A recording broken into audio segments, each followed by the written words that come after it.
un receptor encima, no interfiere en la cadena respiratoria, sino que cuando son corrosivos destruyen todo el tejido. Entonces son fines específicos. Hay casos que llegan de emergencia que han tomado, ¿no?, corrosivos, de tal manera que a veces se guardan en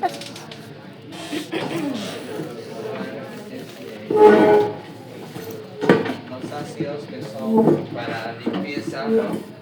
Y naturalmente no se suele rotular, a veces cuando lo pasan de su envase original lo pasan a otro envase, ¿no? Entonces a veces pues, de repente pasan el envase que pasó, bueno, según lo que refiere el paciente, que su esposa le había pasado el ácido muriático que hacía la limpieza en su casa, la pasaba a la botella de cerveza. Y entonces no se olvidaba de rotular y lo dejó ahí en su mesa. Y su esposo llegó mareado y quería seguir bebiendo, y le agradeció a su esposa que le había dejado una botella de cerveza para seguir.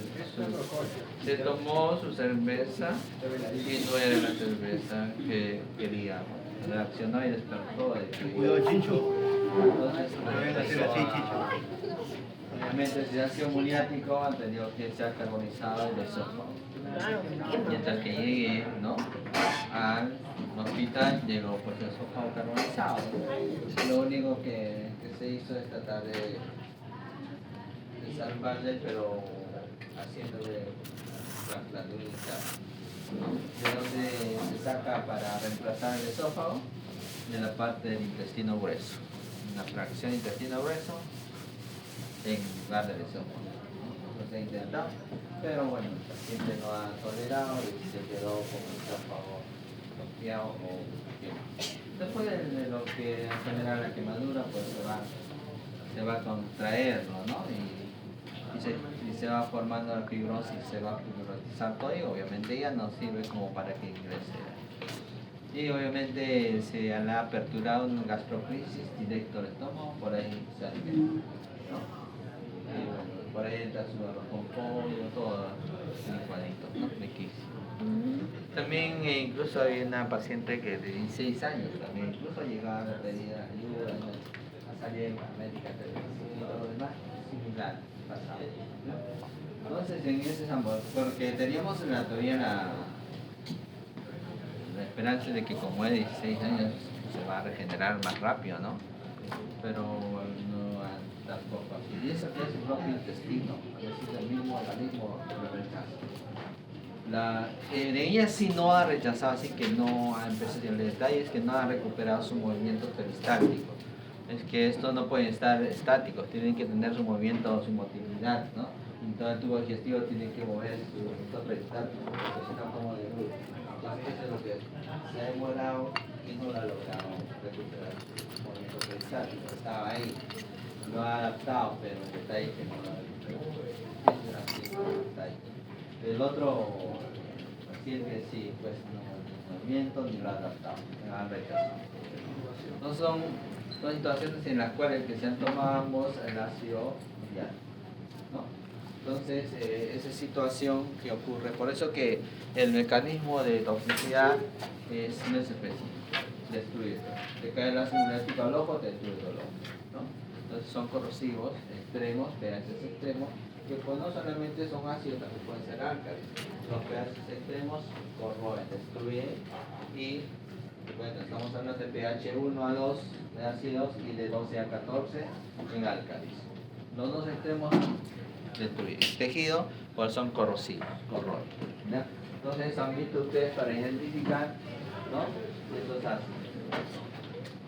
Entonces se dice cáusticos porque es un corrosivo, pero del pH alcalino, ¿ya? Entonces son cáusticos, hidróxidos.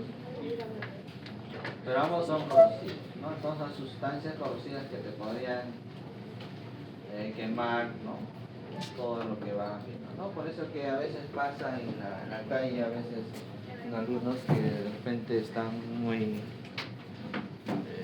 podría decir, tienen problemas y tienen ácido en la mano y están pasando y te echan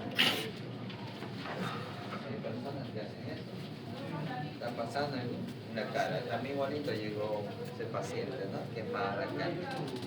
Y bueno, ella sí al menos se ha recuperado, pero la cara quedó de irritación. A veces pasa con que también se echan todo el cuerpo, ¿no? Hay cosas que a veces en el hospital que llegan, nunca te imaginas que podría haber, pero pasa eso. Pero en ese caso hay una quemadura de 50-60%. Difícilmente sale. Buena experiencia propia, bueno, de los que he visto, de todos los pacientes, 50% han casi nunca han sobrevivido. De los 3 meses fallecieron. Fallecen porque no está descubierto la piel, todo está quemado, entonces iba el organismo patógenos oportunistas que ingresan, aparte de la infección intrahospitalaria que hay, y hacen la bacteriemia, una septicemia generalizada, y por eso es lo que fallece, porque está siendo desprotegida, la piel no protege todo. Entonces, por eso lo otro que también cuando hay quemaduras se tiene que hacer raspaje de la piel, porque se va necrotizando la piel, ¿no? Entonces esa piel necrotizada tiene que hacer raspaje, tiene que hacerse la limpieza. Y en ese procedimiento de la limpieza, ¿no?, de raspaje que se realiza, se pierde 1 gramo de hemoglobina. Y por lo tanto tenemos que reemplazar. ¿Y con qué se reemplaza? Transfusión sanguínea. Entonces limpieza, transfusión. Por eso que el quemado te van pidiendo paquete globular, siempre 1, 2, 3, de acuerdo a lo que van gastando. Tienen que reemplazar lo que se pierde. Un paquete globular te sube 1.5 gramos de hemoglobina, ¿no? Entonces, si aquellos 1, 1.5 es un promedio que se le sube a la subida del paquete. Aparte de eso, cuando se pierde la sangre también se pierde proteínas, ¿no? Y eso también hay que subir, porque si hay bajo de proteínas, la albúmina que transporta medicamentos, si hay bajo de eso, tampoco no va a haber mucha posibilidad de transporte por los medicamentos. También no hace mucho que eliminar, porque la función de las proteínas cuando está perdiendo. También hay que darle las proteínas vía enteral o vía parenteral. ¿Para qué? Para compensar y hacer que sea efectiva el medicamento en el tratamiento, no de los antibióticos. Bien, entonces, miren lo que puede generar estos ácidos corrosivos o alcalinos, corrosivos. Entonces, en primera instancia, ¿qué podemos hacer? Si lo ven así, de pronto se le cayó el ácido, no se le derramó, o está observando a alguien que le ha caído, le echamos. De pronto, si sabemos la química, el ácido se neutraliza con qué? Con una base. ¿Y una base? Con ácido, ¿no? Entonces hay que ver eso. En la casa de repente tiene, si un álcali se tomó un corrosivo, de repente tiene limón, tienen ácido acético de vinagre, a través de neutralizar con ácido, evitar que se queme más. Entonces hay que darle con eso, ¿sí? Diluirlo sino con agua. Si es ácido sulfúrico, recuerden que el ácido sulfúrico también puede generar reacción exotérmica, puede quemar más. Entonces hay que darle también más todo por 15 minutos. ¿Qué está diciendo? Hay que tratar de auxiliarle en ese momento, porque no que se podría hacer. Bien, ese con respecto a lo que son ácidos y bases fuertes.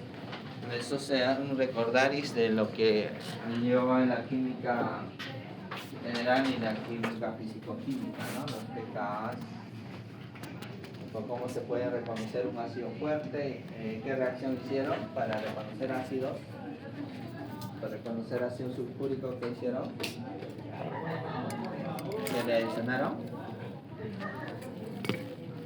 Para reconocer los sulfatos, el cloruro de bario, ¿no?